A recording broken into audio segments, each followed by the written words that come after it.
Now, since President Trump took the White House at the beginning of the year, a slow stream of articles has come out from internal sources showing just how exactly, or just exactly what it's like to work in the Trump White House.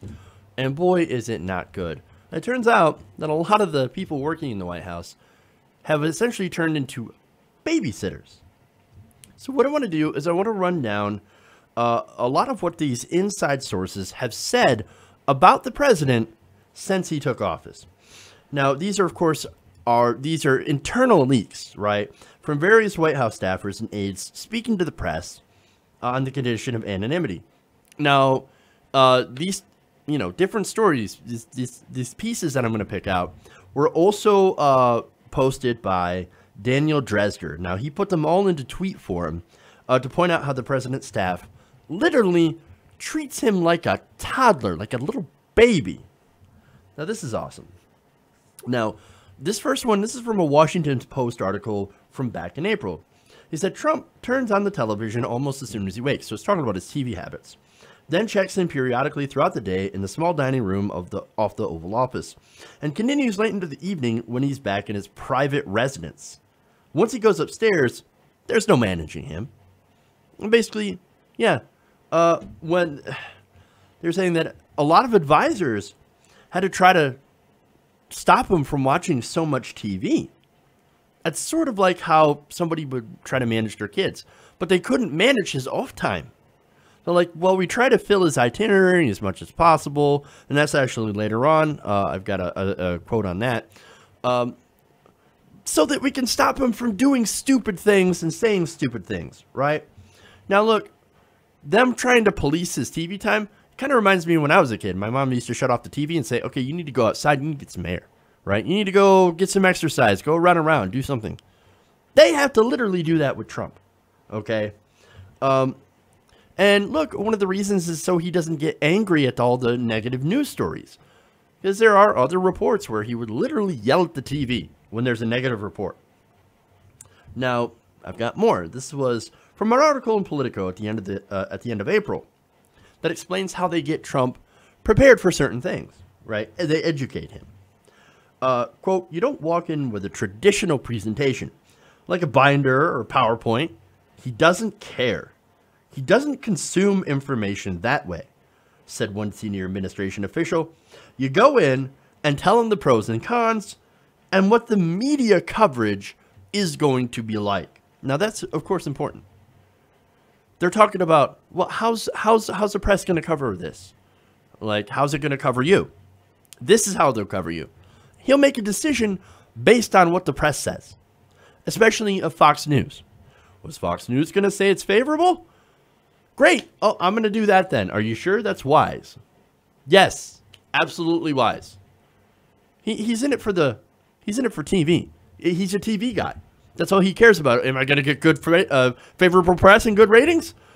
Awesome. And if it's not favorable press, it's fake news. And we should immediately discard it. Now, he also says, downplaying the downside of risk of a decision can win out in the short term, but the risk is a presidential dressing down, delivered in a yell. So he's basically throwing a fit like a little baby. You don't want to be the person who sold him on something that turned out to be a bad idea.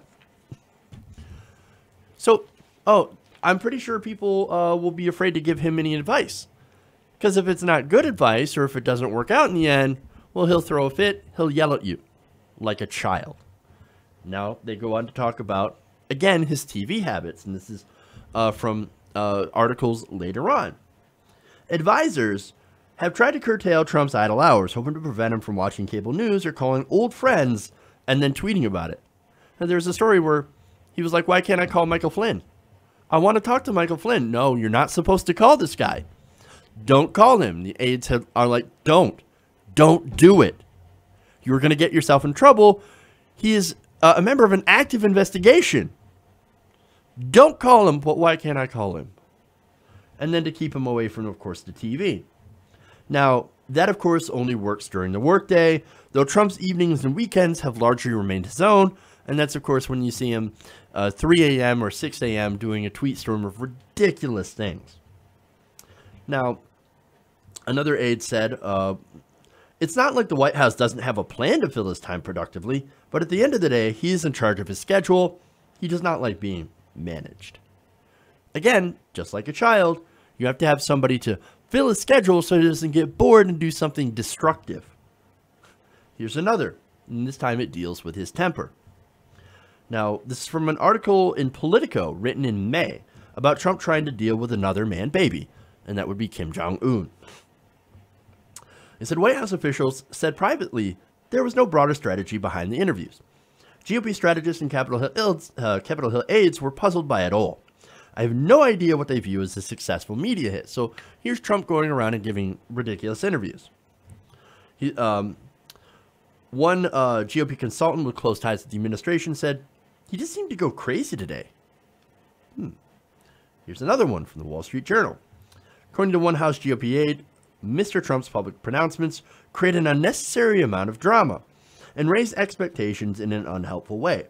It's the new world we're living in. Most people kind of expect him to be unpredictable, so you just operate with what you can control. But it leads to a bunch of pressure that doesn't need to be there. There's more. Now this is from Axios, who put together even more instances of Trump's aides treating him as if he was a toddler. He said aides know when Trump responds best to visuals. Typically, when someone wants to sell him on something, they use props. According to Jonathan Swan, the president likes maps. He likes maps and pretty graphics. Reince Priebus, when he was working there, had tried to stop Trump's many visits with random aides, family and friends, and reporters to the White House, which visually annoys the chief of staff, by filling up his schedule with ceremonial events, according to New York Times. Priebus has been busy making room in Trump's schedule to do whatever he wants, as New York Times puts it. He has reduced the pace of public events, and like a Montessori teacher, modulates structured work time with the slack periods Mr. Trump craves.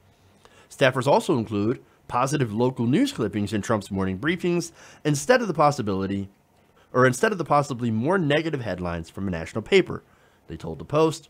And finally, a confidant told Politico, if you're an advisor to him, your job is to help him at the margins, to talk him out of doing crazy things. And look, I'll have a link in the description to the article that posts all of these, because that's just scratching the surface. I could go for the next half hour reading all these instances of where White House aides, people inside the White House, this isn't coming from left-wingers, this is coming from insiders, okay? People inside the White House that work for the administration and even top allies that are that are leaking to the press or that have talked to the press and have said, yeah, this is how we have to deal with Trump. When he was preparing for the NATO trip, for example, they had to give him intel in tweet-size lengths, 140 characters, just to prepare him. They have to pepper his name throughout different intel briefings so that he stays interested. We're dealing with a child. This is not fake news. This is what he's like. This is a 70-year-old man-child with zero attention span. He has no idea what nuance is. He's not interested in policy discussion. And he essentially spends his days either golfing or watching TV unless he's forced into actually working. This is what you guys voted for, Republicans. And look, it's not all the Republicans' fault. Obviously, this is also what happens when you run a corporate establishment politician against someone who knows how to lie about change. So they ran Hillary Clinton. The Democrats did. And she lost to this man-child. I mean, look, he had the benefit of running against an incredibly unpopular establishment politician who was the face of that establishment. And, ironically, and you don't hear about this enough, the Pied Piper strategy. They raised him up, right?